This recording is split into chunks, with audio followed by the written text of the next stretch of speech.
Hey guys, what's up and welcome back to a brand new episode of my F1 2017 career mode, and we are here for round number 19 for the Brazilian Grand Prix, the penultimate round of the season, and season 6 to be precise now coming to an end, and we're going to be starting season 7 very soon, and I can't believe I'm saying that, nearly 120 episodes of this career mode. And for this episode guys, as you can see, we've got the new upgrades of the fuel consumption and also a sponsor bonus for this one, which is a bit pointless as we're leaving the team after the next race. But before we jump into it guys, if you're new to the channel or you are a current viewer and do want to watch all the content on the channel, I do urge you to go click the notifications and enable them down below. Also make sure that the option is selected as all and not as sort of partial. Make sure it's on all the notifications for all the uploads. That way you won't miss a single post from me, and you'll get to see the very latest from this channel. But jumping into Friday practice here, and overall a pretty interesting one, I've got to be honest. I was not looking forward to coming to this race because I love Interlagos and I enjoy driving the track. However, something wasn't right. The pace was poor. The car felt good, but the pace was poor. And I say something wasn't right, which is not really anything new because the AI is just a bit OP around here. And it's not just the AI, the in-game, like in-time, delta built into the game. It was all a bit wrong, and we had a bit of a poor session. So disappointed to say the least. But either way, we're not going to let it get us down. We're going to jump into Saturday qualifying and hope to do a bit of a better job here. And fingers crossed we could try and get a good result. Now, realistically, I've got to be honest here. It's an interesting qualifying session because I'm not really going with the intention of wanting to get a Q3 slot. I'm going to go for the softs in Q2, and the reason for that is because I would like to start 11th or 12th and get the free tyre choice, because that's what I'm going for. I feel like if I go into Q3, which I can achieve by running the super softs, it's going to be very close either way. I don't really want to start 9th or 10th on a used super soft because I'm going to be on the back foot with strategy. So I went out on the soft, and being honest, I really pushed hard on this lap, as hard as I possibly could, and it all came together quite well for me, to be fair. And if we cross the line, we do actually end up finishing in P11, so I get what I want, and a very positive session for me. I'm very happy with that. That's exactly what I want to be for the race tomorrow. Little did I know that in the race tomorrow I'd have a glitch where I recorded the race up until lap 14, and thanks to this brilliant game, my game actually crashed. So I had to restart, and we've had this glitch before. So what happens is, I've got a little bit of pre-registered tyre wear, so I'm actually going to start the race with 9% worn soft compound tyres in the race, which we'll see in a moment. But either way, looking at the qualifying results, you can see Raikkonen wins ahead of his teammate. Sorry, Raikkonen starts on pole ahead of his teammate. So the Ferrari's doing the job here, and the pressure's on me in tomorrow's race to try and pull something out of the bag. So, yeah, overall, it's all to do for tomorrow in the race, but I've got the best position on the grid for it. Unfortunately, the glitch sort of messed me over, but anyway, we're going to jump into the race for round number 19 for the Brazilian Grand Prix. Here we are then for race day at Brazil and the penultimate round of the season, and we've actually got P10 on the grid, been promoted by one position thanks to a penalty to Daniel Ricciardo. And the good news is we are going to start on a fresh compound of tyres. However, the news isn't so good because I've recorded this race once and my game crashed on lap 14, and similar to Carp, it's happened before. For some reason the tyre has glitched out, so my strategy has been altered slightly to what it would have been in the original video. But yeah, if this freezes again, then I'm not going to be too happy. But hopefully, fingers crossed, it doesn't happen again. I was 14 laps in on my first attempt, so fingers crossed it works out for us. But anyway, in terms of the strategy for today, it's quite interesting because I would have had fresh tyres, but I don't. But even still, I've got the benefit of starting on the tyre that I want to start on. Now, we're inside the top 10, and realistically, I can't really see myself getting inside the top 5. That's where I need to be, but I can't really see it happening because my pace is just not there. And you guys saw in practice and qualifying, I really struggled, and I'm sort of hoping for a miracle. And I say it a lot, some races I'm going to struggle, but this one I genuinely mean I'm going to struggle, and I have to drive the race of my life to try and get a really good result here. So I'm sort of hoping if I can just get a top 8, I'll be very happy, or a top 7 maybe. But that's going to be a challenge in itself. So in terms of the race strategy, you can see on screen, I was going to start on a fresh set of soft compound tyres. But as you can see on the top, they're not really fresh. They're a little bit worn. So yeah, a bit annoying that we've got that disadvantage. And then I was going to go into super softs, but instead I had to alter the strategy and go into another set of softs in my second stint. So hopefully it still works out for us okay. The one stopper is a possible option. That's a very last resort though, because the one stop on the medium tyres especially are horrible here. So I'll only pull that card out if I really see myself in a good opportunity to do so and try and make something work. But otherwise it's going to be the two-stop strategy. So fingers crossed it works out for us. It's pretty aggressive tyre wear around here, so I'm hoping that a lot of the guys in front go for three stoppers. So fingers crossed it works out. And yeah, without further ado, we're going to jump straight into the race now to round number 19 for the Brazilian Grand Prix. Right then, here we go. Getting ready to the 5 red lights. Lights out and away we go at Interlagos. And it's a pretty okay start. Nothing spectacular, but no one's on my inside, which is a good thing. So we're going to go into turn 1 and have the benefit of the track position here. We've got Magnussen on my inside, who's also on soft compound tyres. But I'm going to go around the outside there and make that one work as we get a couple of screen freezes there. But so far, so good. And in terms of the setup, guys, so you know, I'm actually running a bit of a setup this race. I'm running 8.8 aero because I really can't make the car work around it. I've made some drastic changes to from practice to qualifying and a couple more in for the race. But basically, what I'm running is 8.8 wings, and then I'm also running, I believe, 4 on the ballast, which I never run because I always run 7 or more. But the rear end is so unstable around this track, I've got no choice. I've got to go for something different. So yeah, we're running 4 on the ballast and 8.8 on the aero, and also 7.7 on the ride height because I use the curbs a lot around here and I want to make sure my car doesn't get too unsettled. By the way, in the meantime, you saw Magnussen trying to get my inside there. Also, we tried to go up the inside of my teammate Felipe Massa there, but unfortunately no result, and we're going to see what happens. So far P10 on the soft tyres, and I've got to be worried Daniel Ricciardo will be in the chase. Right now my tyres are 9% worn, so we've got a bit of a handicap with the tyre, which is unfortunate. So hopefully we can sort of long the tyre life out and try and still pull off the two-stop with no qualms. I would like to still go on that super soft in the second stint if possible, but I'm fully aware that may not be possible. Another good thing to note is also the fact I've got a brand new 7th power unit for the last race. It means with the 6th one, I can afford to really rev it up and not have to worry about saving the engine. So we'll be shifting quite late in this race and overall just really using up this engine to its full capacity because I need every drip of pace that I can get this race. Oh, we've got a yellow flag in front, and I hope it's not Massa again. I'll be very surprised if it is. And is someone going to turn 1 just in front, but someone's having an issue, and I think there might be a return from the race as we double lock up into turn 1, and it looks like it's Grosjean possibly. Yes, it is, and safety car deployed. So Grosjean retires from the Brazilian Grand Prix, and to be fair, that suits me. The safety car is good because it will help bring my tyres back into strategy in terms of the wear that I had glitched out at the start of the race, and also it's going to bring the pack back together. So on lap 6 it's going to mean that everyone in front of us has to re-extend their gap in front of us. So that's good news for us. Okay, we've got a few cars in the pit lane here. Obviously everyone's using the chance to pit under the safety car, so we're going to jump up the order up into 4th place. So quite a considerable jump here, and the big boys, including my rival Sebastian Vettel, have come into the pit lane. So this is very interesting now. The safety car really does sort of offset the strategy, so this is going to be interesting to see how this all plays out come the end of the race. Right, the safety car is coming in this lap, so we've managed to save up over 2 laps of fuel, which we'll start using on our next stint. But here we go, we're going to get ready for the restart now and get ready for racing speed. Is anyone going to come in? No, it looks like no one's coming in, so we're back to racing speed now, and all the top dogs behind us are going to have to get through all the traffic and all the slower cars as Verstappen and Bottas go side by side into turn 1 here. We're going to watch this unfold from a distance. We don't really want to battle these guys. We want to just do our thing and not get overtaken by nobody, or start overtaking, because we just want to keep doing our thing and not really waste too much time. So Bottas gets past Verstappen, which is a good thing. The Mercs have a chance here as Verstappen actually locks up. I'm going to slip past. Wasn't my intention, but we've made it work. I'm into 3rd place now, so Verstappen making a mistake. I was going to say, if the Mercs can now pull away, all the big guys and the fast guys are at the back of the pack, and they're going to have to get through traffic. So if Mercedes can open up a gap, then they'll be looking pretty good, but we need them to pull away. I'm going to be a nice sort of cork in the bottle for everybody behind, and also Verstappen and Magnussen as well. Those on soft tyres as well are going to be a real challenge. So right now the top guys, even though they've come in and they're going to have the benefit of fresh tyres and strategy might be in their favour, they've got a lot of cars to get past. Right, here comes Verstappen. I mean, Rich Mix to try and defend in a straight line. He's going to look for the outside. Lewis Hamilton in the pit lane, and Verstappen up the inside of turn 1, locks up the left front, and he's going to run a little bit deep there.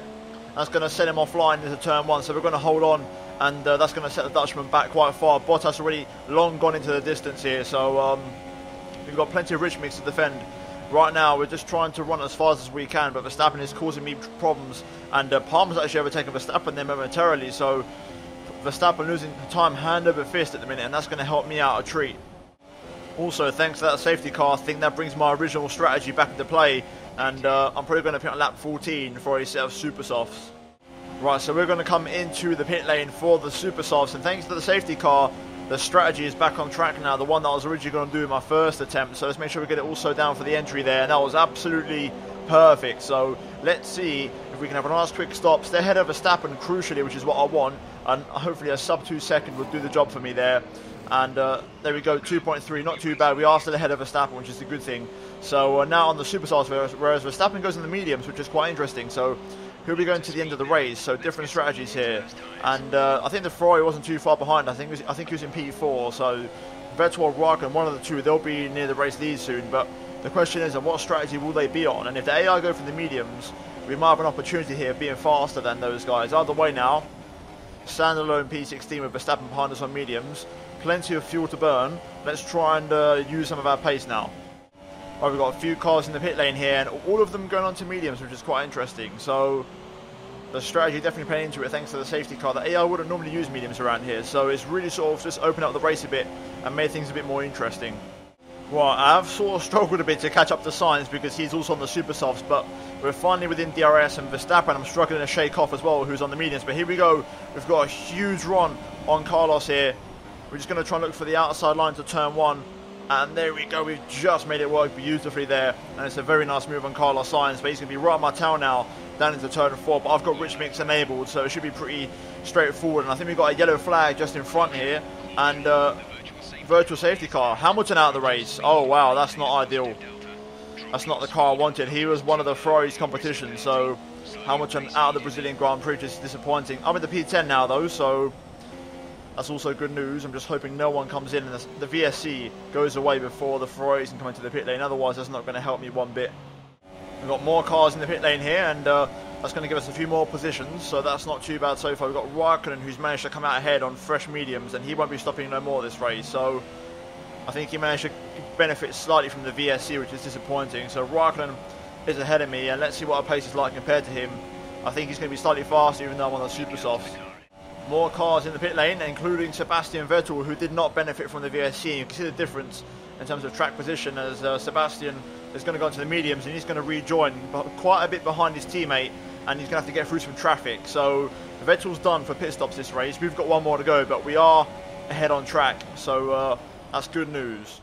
Right, a few more cars in the pit lane, so that is good news for us, and it means we're going to find a little bit more time. We've got Perez exiting the pit lane right in front of us here, so we can just rejoin ahead of him. He's on the soft tyres, which is quite interesting. So Force India putting off a bit of a madness thanks to the safety car, and Perez is going to be just ahead of us here going into turn 4. So he's managed to get brilliant track position here in the Force India. Also Hulkenberg as well was in the pit lane in the Renault, and they've made that strategy work beautifully as well. So let's see how this end of the race pans out.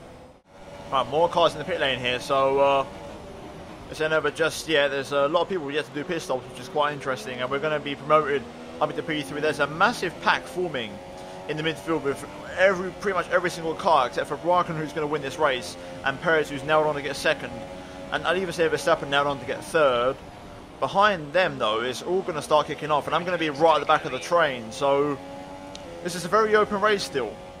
Right then, we're going to come in this lap, and look who we have behind us. Verstappen, Ocon and Mr. Sebastian Vettel, so he's recovered a lot and made up a lot of lost time very quickly here, but we're going to be the only ones to come in, I think, this lap into the pit lane, and this is going to be interesting. If there's a safety car or anything now, this race is blown wide open. We're going to lose points to Vettel, that's a given, but Vettel isn't nailed on to win this race. He's going to struggle to get a podium because he's in P5 at the minute, so with that in mind, that's good news for us. However, look where we are P14, and we're not exactly super close to cars, so we've got a lot of work to do in this final stint to try and get some points this race, because that midfield pack is incredibly close. From Sebastian Vettel pretty much downwards, that battle with Vettel, Ocon and Verstappen downwards, it's all just so close.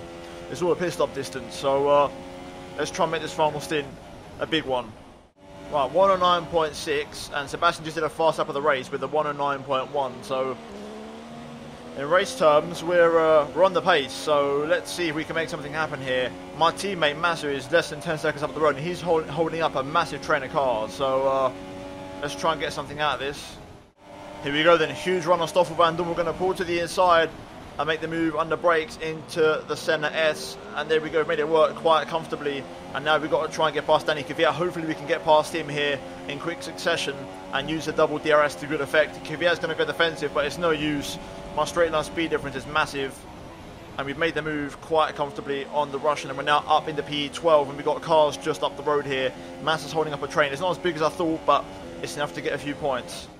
Felipe's got some sort of issue because he's been passed by Ricciardo and Hulkenberg in quick succession here, so we can't lose contact. There's a lot of cars just up the road, so we've got to try and make these moves. So here we go, clean around the outside of Felipe, and he's definitely got some issues with his car. He's going to go back up my inside, to be fair to him, and has he just gone off the track? Has something happened? No contact with him for anything from my wheel, but Massa's gone off the track here, so yeah, that's his home race pretty much done and dusted, and he definitely has some sort of car issue. Maybe when I watch the back of the replay cam, I might have just completely taken him out, so I do apologise in advance, but I did just go clean around his outside. I didn't feel anything sketchy there, so out of the way.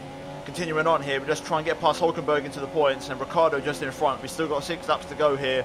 Tyres are holding on, and I've still got some rich mix left over. Right, we are catching up to Ricciardo. The soft tyre running Hulkenberg is actually pretty quick, and there's also another 2 cars just in front. If I can just pray for my tyres to hold on for this long, for the end of the race, and keep the pace up, we might have something out of this. Right, Hulkenberg has passed Ricciardo. We're going to be within Ricciardo's DRS here onto the main straight. It might not happen into turn 1 because Ricciardo has DRS on Hulkenberg, but turn 4 is definitely a possibility here. So here we go, braking hard for the Senna S. I need to get as many points as I can, even if it's just 1. They all count because they all might decide the championship. So here we go, rich mix now, keeping a nice tight line through turn 3. Ricciardo's got DRS, but it's going to mean absolutely nothing because I'm going to absolutely destroy him here into the brake zone. Around the outside, I've still got plenty of tyres left. We're going to try and go around the outside of the Honey Badger. Ricciardo, to be fair to his credit, holds on. We're going to switch to the outside line into this next corner here, and we're going to go clean around the outside of Daniel, and we've just tagged him. I think he's gone for a spin. Ricciardo going for a spin, disappointing there for the Aussie, and possibly my fault. I went around the outside, there was little space, but I had to go for it, and to be fair, I left some room on the inside, but I think Ricciardo, knowing the AI, probably didn't do the best thing. Either way, let's see if we can get something else out of this as we're now in the points. Right, well there we go then, through the final corner, and I think it's done. Raikkonen wins at Interlagos. We're going to come home in only P10, and I think Vettel might have got 2nd or 3rd, so yeah, disappointing, and yeah, we didn't really get what we wanted, and we just ran out of tyres, so no penalties to be applied, I don't think. So P10, disappointing race, and you know, yeah, it's just what I expected. We finished where we started. Pace just wasn't there. I mean, personally, I felt like I was driving really good, but it's just the fact that my best pace isn't good enough, and the AI just severely quick around here. But as you can see on the podium, Raikkonen wins, Perez gets 2nd, and actually Ocon gets 3rd. So at least Vettel doesn't get on the podium, which is good news. Vettel misses out because Vettel was definitely in P3 at one point, and you never know. Verstappen also managed to hold on for P4. If Vettel only got 5th, then that would only be, I think, like 10 points.